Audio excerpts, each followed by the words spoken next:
So good morning, everybody. Thank you for joining us today to speak about Scandium Canada. Scandium, for us, is the metal of the future.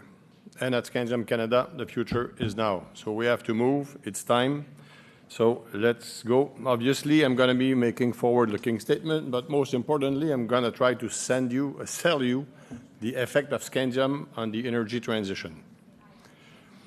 So we're currently developing one of the largest primary source project of scandium in the world. I insist on primary source, and you'll understand later in my presentation. With the vision to contribute to society's goal to reduce carbon emission to net zero. The project is at the preliminary economic assessment down in 2022. We have a resource estimate update on 2023, and we're currently working to complete a pre-feasibility study. We are a public company, market cap of roughly 10 to 12 million Canadian, depending on the days, listed on the TSX-SV or on QB SCD-CF. We were known as Imperial Mining Group, for those of you who have followed the stock. We changed the name last January at an AGM. So what is scandium? Because my background is from lithium. I've developed a large deposit in Quebec of scandium for about 10 years, of lithium for about 10 years. In 2009, 2010, we had to sell people lithium. What was lithium all about? And after that, we had to sell them what the market was going to be.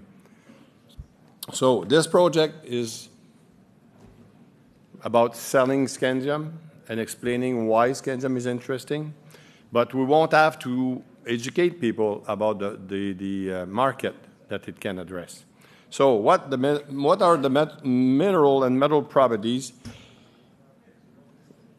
I would call scandium the metal of the future because it is going to change completely the aluminum space.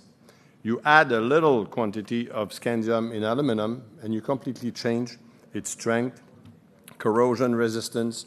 You have a lot of good qualities, properties that you can obtain from adding very small quantities of scandium. It is also a very good conductor, and it's also electric and heat resistant. So it's going to be helpful in manufacturing of high-performance components for aerospace, aircraft, missiles, satellites. Basically, we can go and the real impact of scandium is weight reduction in all applications. So just think of anything, just launching a satellite. If you can reduce the weight by 15–20% by having aluminum scandium alloy involved in your satellite, just planes, for example. Currently, there's a big market, huge market, latent market that is out there that we're going to discuss in detail. Currently, it's impossible to develop it because the market is saturated at about 40 tons, 35, 40 tons per year. Strictly comes from Russia and China. 75% comes from China, always as a byproduct, or currently most of it as a byproduct of a lateral mine. Nickel, can be also titanium mine, niobium mine, but always a byproduct. So you cannot see an increase in the quality. That's why the interest of Scandium Canada is a primary source. It's a mine of scandium with rare earths, but your main element is scandium. So one of the advantages also that we have is that it's on a critical mineral list of about any Western countries, though that helps us try to accelerate its development by having large subsidies available to the company. Scandium is essential to the reduction of weight in all of the applications I mentioned. With a long-term safe supply from primary source, the market could easily grow by about 50 times. I'll explain how we got to that number. It's the only long-term safe supply source currently known, being developed, is the Crater Lake project of Scandium Canada. The interest in 2022 was the release of preliminary economic assessment that came with $1.7 billion net present value after tax on a 25-year initial mine life, resources from 40 to 50 years, looking at what was in 2021, 2022 resource estimate. We're based in Quebec, mining-friendly jurisdiction, and we also have very good relationship with the First Nations. As a matter of fact, we announced a pre-development agreement with the Naskapi Nation of Kawawachikamak about a week ago, one of the 7 First Nations impacted by our project. Now, let's talk about the market. You see here the way we did that market study. It was done by EY International, internal for us. What they took is, okay, a plane, how much aluminum components is in a plane, every specific planes using Airbus and Boeing major planes. Cars, how many kilos of aluminum could be replaced by scandium aluminum? Take a certain 40%, 25%, 75% adoption of these parts. And that's how we came with these big, large numbers. Obviously, the largest one is the automotive sector, but you see a very interesting trend on the aerospace here. Very, very interesting, because obviously it's a niche market. It takes longer to develop, to have that aircraft certified using these parts. If you go by, for example, with Airbus, you will find Airbus, if you Google it with patents, they have over 10 patents using scandium aluminum alloys. But obviously, they cannot deploy it in a new aircraft or replacing parts. There's not a safe supply available. So that's why Scandium Canada is of interest, obviously, but scandium in general. But as I said, we're the only one currently developing it. And as a reminder, that's the current supply. So you cannot develop anything relying solely on byproduct being available to the market. Rapidly, obviously, body and chassis, battery casing, heat exchangers, motor housing, etc., etc. These are all parts that exist, can be easily replaced by a lighter or a stronger material that also is able to dissipate and manage the heat. So a lot of possibilities. But just to give you an example, a medium-sized electric vehicle today, replacing 180, about an average of 180 kilos, requires 500 grams of scandium per car. So there's a lot of potential there if you add this. Obviously, the interesting portion of the addition of 0.4% of scandium into aluminum increases the strength.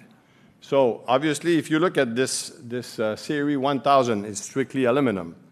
Imagine you see the difference is about 8 times more strength to your aluminum bar just by adding 0.4% scandium. Currently, we're working very hard on the 5000 series and 6000 series because it's the aerospace and the car industry.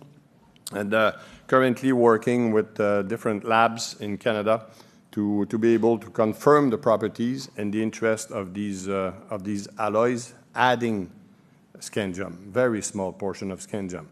Here I have a chart about the footprint impact on air travel. Currently, air travel accounts for about 3% of the GHG. World GHG is going to triple by 2050, according to the Aviation Organization. By replacing some parts, you could reduce the weight, and you could reduce and have a very huge cost saving over a life cycle of an airplane. So, in addition to reducing the green gas effect.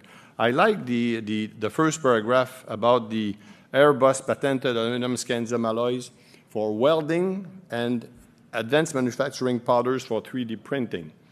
Currently, there's no 3D printing that has been done commercially viable with aluminum scandium. One of the tasks that we have taken about 2 years ago with McMaster University in Ontario with a PhD student, we have been able to get a proper mix of different alloys, including scandium, obviously, to be able to remove all of the micro cracks that are usually generated when you try to melt scandium with aluminum, and we've been able to successfully achieve it. In about a month from now, we're going to be releasing the results of the third printing session, and that's going to be a quite interesting advancement.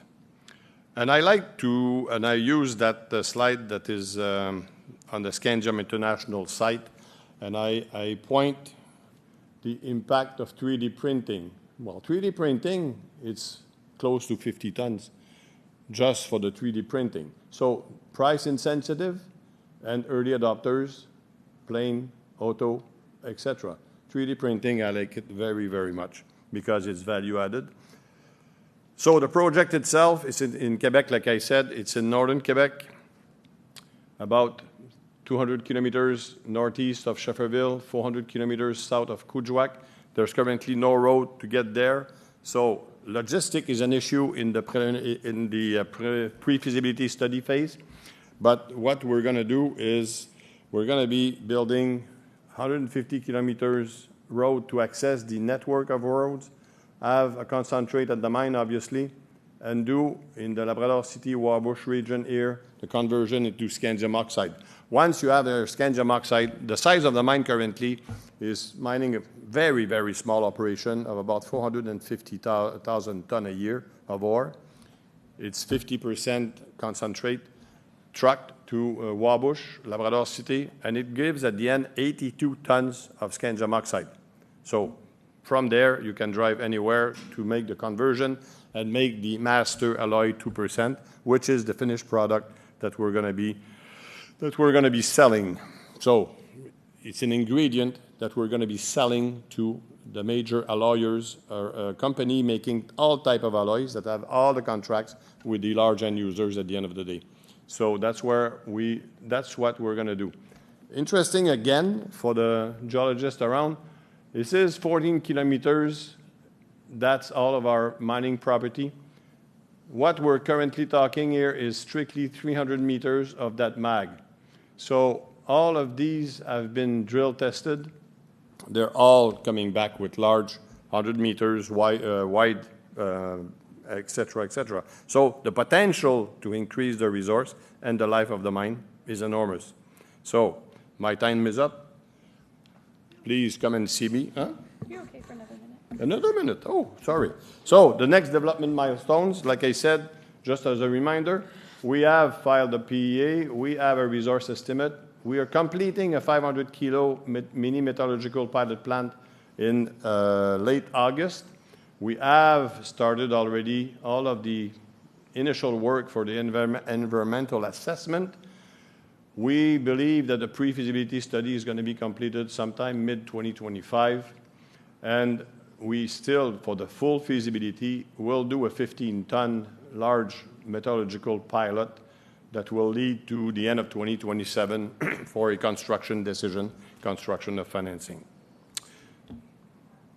We have a very small team, but with knowledge in the critical minerals and development of our project. I brought the Nemaska Lithium project to construction, start of construction, financing $1.5 billion Canadian dollars to do that over 10 years. So we'll definitely be able to succeed in that project. Thank you very much for your time. And if you have questions, do we have time to? We're out of time now. So thank you very much, Guy. And any questions, please follow up either